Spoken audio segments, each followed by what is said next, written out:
Hi, addiction counseling students. We are going to discuss your very first chapter for this semester. This chapter is an overview of the history and hi, addiction counseling students. This is Dr. Robinson. We are going to go over the chapter, we're going to go over chapter one. That's the history and etiology of addiction. We're going to go into the various models that attempt to explain or have attempted to explain how and why addiction is. Why do some people get addiction, become addicted to substances while others don't? What's the root cause of addiction?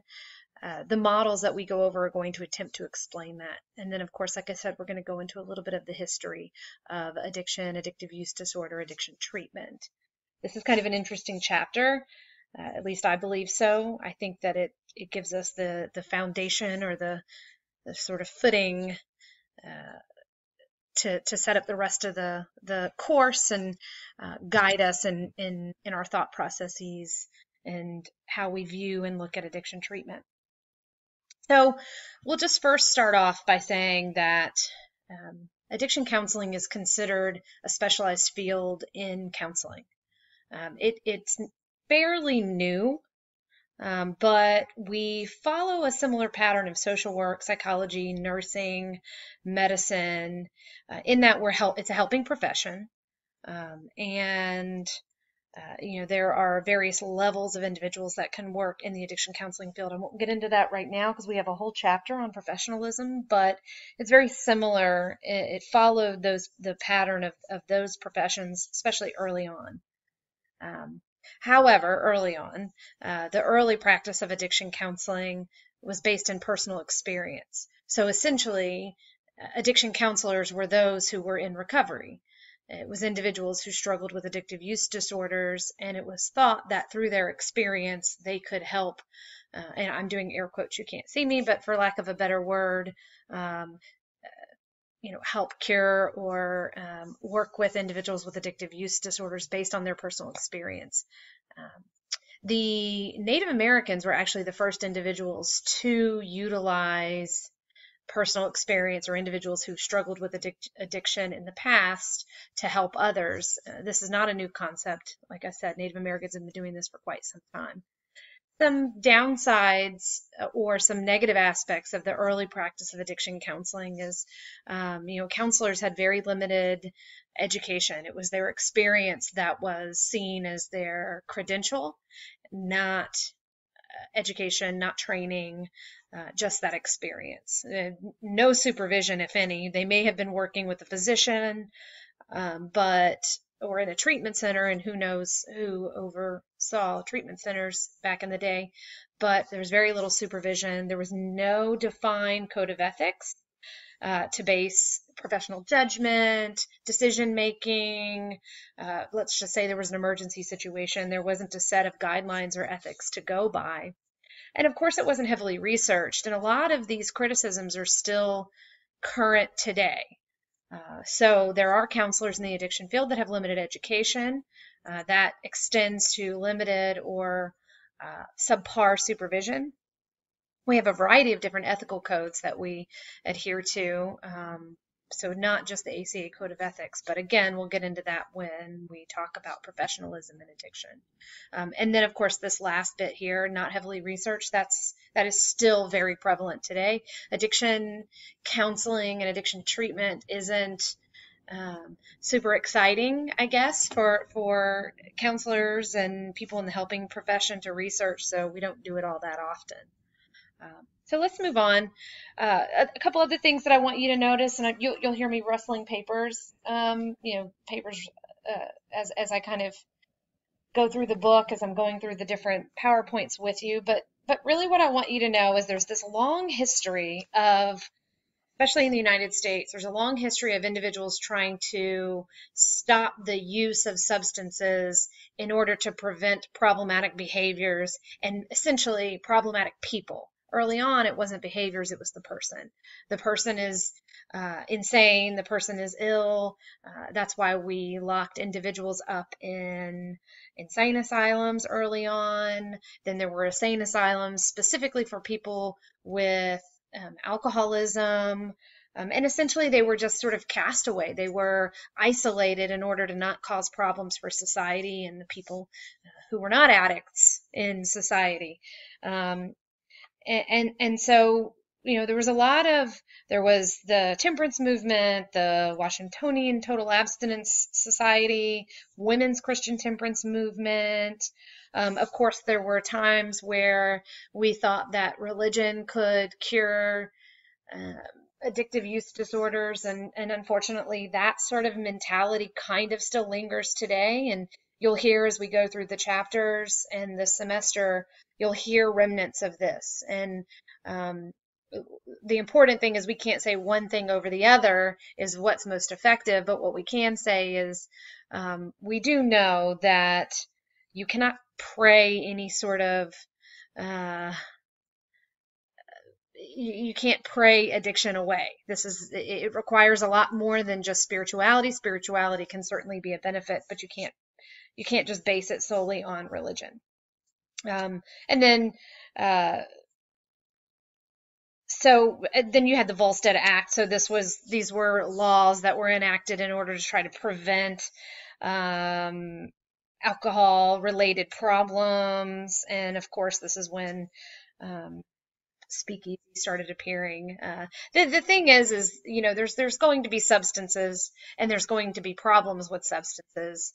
We can't wash that away. We can't avoid it and we can't ignore it. And so as counselors and as a field, we have to figure out how to have that balance between having substances that could potentially cause problematic behaviors and figuring out ways of working with individuals who this is problematic too. So when it comes to drugs, use of drugs, non-medical drugs, can be traced back to, oh my gosh, early settlement of the United States. And then, of course, we have literature that describes, again, sort of Native Americans using this as using drugs as religious ceremonial practices. And we have Egyptians. We have literature and documentation that Egyptians were using substances very early on. And as a matter of fact, Egyptians also had specialized individuals who worked with people who were, and I quote, mad from wine and beer. So this is not a new concept. Addiction treatment, substances that cause problematic behaviors, not new at all. And so, I'm not going to go over everything, but because I want you to read, but know that this is not new, and we have had problems. We, meaning individuals, have had problematic effects related to substances for a very, very, very long time, whether it's alcohol or drugs. So let's move on to some of these models for explanation. We'll start with the moral model. And you see this quote that I put up here from Ferenczi and Turner, and they describe sort of addiction as sinfulness inherent in human nature. So when people are, this was their explanation, that individuals who had a problem with alcoholism or addiction, it was that they were evil, and that this was the evil part of humans that they couldn't get away from. But that it's a personal choice. There's no biological basis.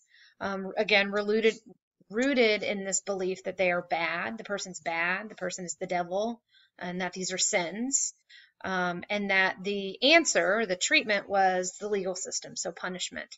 And then, of course, the social stigma that associated this. I want to say this very clear in this very moment. The moral model as an explanation of addiction treatment, addictive use disorders, and the etiology of addiction is wrong. We know now that there is no evidence and there's no basis to explain addictive use disorders as being related to your sins as a person. You are not a sinful person and therefore you have addiction. You are not a bad person and therefore you have an addiction.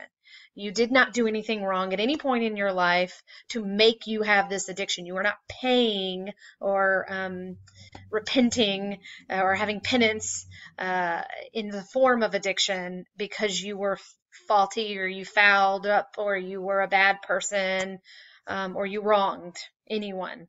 The moral model is not accurate. So that I want to say that very clearly. So as we progress, psychological models. So this is the explanation is that these are sort of cognitive or behavioral.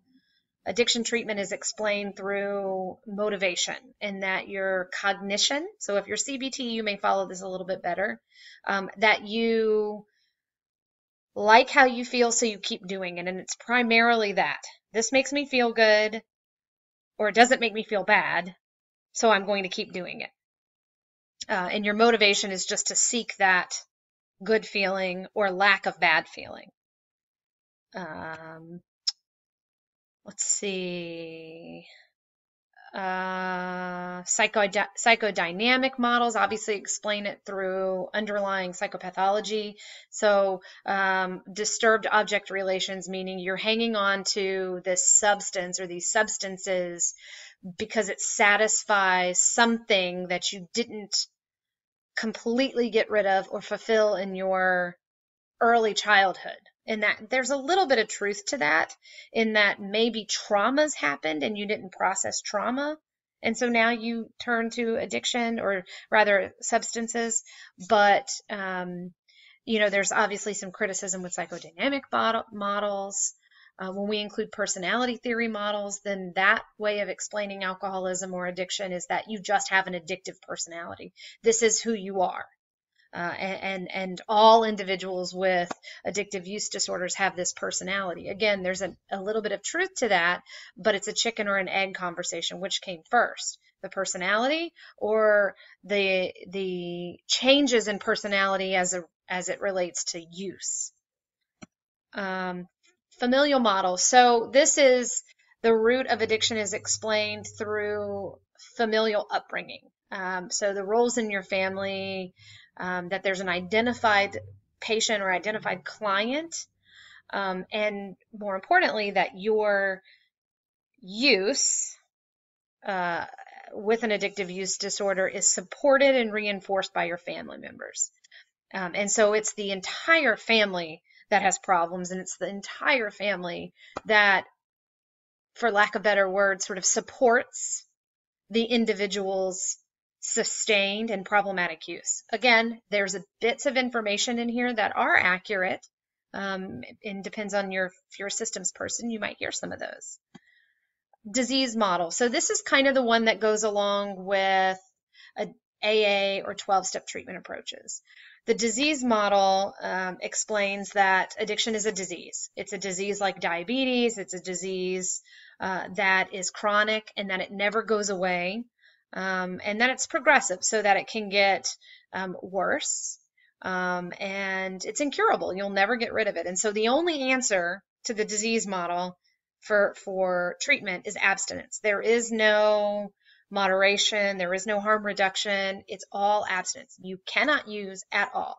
Now, I don't know if you know anyone who has diabetes, but if we apply this logic to that, of course we know people with diabetes who do regularly consume or oftentimes consume food that maybe isn't all that healthy for them, but we treat it very different. And so, of course, the original research that this was based on is questioned. I want to repeat this again.